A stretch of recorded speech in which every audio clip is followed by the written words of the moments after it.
Hello friends, ఈరోజు వీడియోలో మనం ఒక ఇంపార్టెంట్ సోషల్ స్కిల్ గురించి షార్ట్ అండ్ సింపుల్గా డిస్కస్ చేసుకుందాం. అదే కమ్యూనికేషన్. అయితే కమ్యూనికేషన్ అంటే జస్ట్ మాట్లాడడం మాత్రమే కాదు, ఒక ఇండివిజువల్ ఆర్ గ్రూప్ ఆఫ్ పీపుల్లో మనల్ని మనం ఎలా ప్రజెంట్ చేస్తున్నాం, మన మైండ్లో ఉన్నది చెప్పాలి అనుకుంటున్న విషయాల్ని ప్రాపర్గా కన్వే చేస్తున్నామా లేదా, ఇవన్నీ కమ్యూనికేషన్ కిందకే వస్తాయి.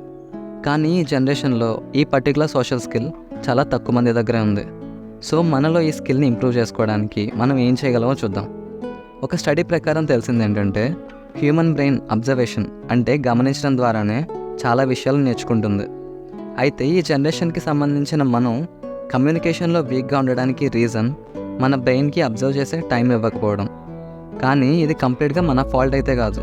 ఎందుకంటే రీసెంట్ టైమ్స్లో టెక్నాలజీ బాగా పెరిగిపోవడం వల్ల డైరెక్ట్ ఇంటరాక్షన్స్ చాలా వరకు తగ్గిపోయాయి. కమ్యూనికేషన్ మొత్తం టెక్స్ట్ మెసేజెస్ అండ్ కాల్స్తోనే అయిపోతున్నాయి. కానీ డైరెక్ట్గా పర్సన్ టు పర్సన్ కమ్యూనికేట్ చేయడానికి, ఇలా మెసేజెస్ ద్వారా కమ్యూనికేట్ చేసుకోవడానికి చాలా తేడా ఉంది. అయితే ఇలా టెక్స్ట్ చేయడం వల్ల చాలా విషయాల్ని అబ్జర్వ్ చేయలేం. Like body language, facial expressions, eye contact, tone of voice, ఇలా చాలా డీటెయిల్స్ని రియల్ లైఫ్లో గమనించే ఛాన్స్ ఉంటుంది. కానీ మెసేజెస్ అండ్ కాల్స్లో ఇవన్నీ గమనించడం కుదరదు. సో మొబైల్ ద్వారా కమ్యూనికేట్ అవ్వడం, డైరెక్ట్గా పర్సన్ టు పర్సన్ ఇంటరాక్ట్ అవ్వడం కంప్లీట్గా two different things. Mobile communication చాలా సింపుల్, కానీ సోషల్ గ్యాదరింగ్స్ అండ్ మీటింగ్స్లో body language, eye contact, voice modulations ఇవన్నీ చాలా కీ రోల్ ప్లే చేస్తాయి. కానీ మన బ్రెయిన్కి అబ్జర్వ్ చేసే టైం మనం ఇవ్వట్లేదు, అంటే నేర్చుకునే ఛాన్స్ ఇవ్వట్లేదు. అందుకే మనలో చాలామంది ఎవరైనా కొత్త వాళ్ళతో మాట్లాడాలి అంటే చాలా నర్వస్ అండ్ యాంగ్షియస్గా ఫీల్ అవుతారు.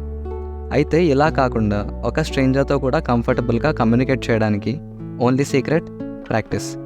ఇలా మొబైల్ త్రూ కాకుండా డైరెక్ట్గా మీరు ఎంతమందితో ఇంటరాక్ట్ అవ్వగలిగితే మీ బ్రెయిన్కి అబ్జర్వ్ చేస్తూ నేర్చుకోవడానికి, అట్ ద సేమ్ టైం కమ్యూనికేషన్లో బెటర్ అవ్వడానికి ఎక్కువ టైం దొరుకుతుంది.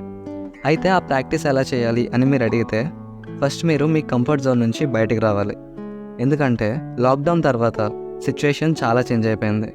ప్రతి ఒక్కరూ క్లోజ్డ్ మైండ్ సెట్కి అలవాటు పడిపోయారు. సో మీ కంఫర్ట్ జోన్ నుంచి బయటకు వచ్చి వారంలో కనీసం 10 మంది స్ట్రేంజర్స్తో ఇంటరాక్ట్ అవ్వాలి అనే ఒక ఛాలెంజ్ ఆర్ రిజల్యూషన్ పెట్టుకోండి. మీరు వాళ్ళతో డీప్గా ఏం మాట్లాడక్కర్లేదు, జస్ట్ ఒక హాయ్ చెప్పి వెళ్ళిపోయినా అది ఇంటరాక్షన్ కింద కౌంట్ అవుతుంది. లేదంటే డైరెక్షన్స్ అండ్ లొకేషన్స్ కోసం గూగుల్ మ్యాప్స్ని యూస్ చేయకుండా జనాల్ని అడిగి తెలుసుకోవడం కూడా ఒక మంచి ట్రిక్.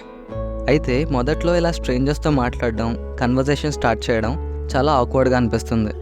కానీ ఇలా కొన్ని వారాలు గడిచాక మీరు చాలా కంఫర్టబుల్ అయిపోతారు. అండ్ అలాగే మీతో మాట్లాడే వాళ్ళు కూడా మీతో కంఫర్ట్గా ఫీల్ అవుతారు. ఇలా కమ్యూనికేషన్ అనే ఒక ఇంపార్టెంట్ సోషల్ స్కిల్ని కొంచెం ఎఫర్ట్ పెట్టి చాలా ఇంప్రూవ్ చేసుకోవచ్చు. సో మై డియర్ ఫ్రెండ్స్, ఈ షార్ట్ వీడియో మీకు ఎంతో కొంత హెల్ప్ అయింది అనుకుంటున్నాను. అలా అయితే వీడియోని లైక్ చేసి ఇలాంటి ఇన్ఫర్మేటివ్ వీడియోస్ కోసం ఛానల్ని సబ్స్క్రైబ్ చేసుకోండి. నెక్స్ట్ వీడియోతో మళ్ళీ కలుద్దాం. Thank you so much for watching. Bye.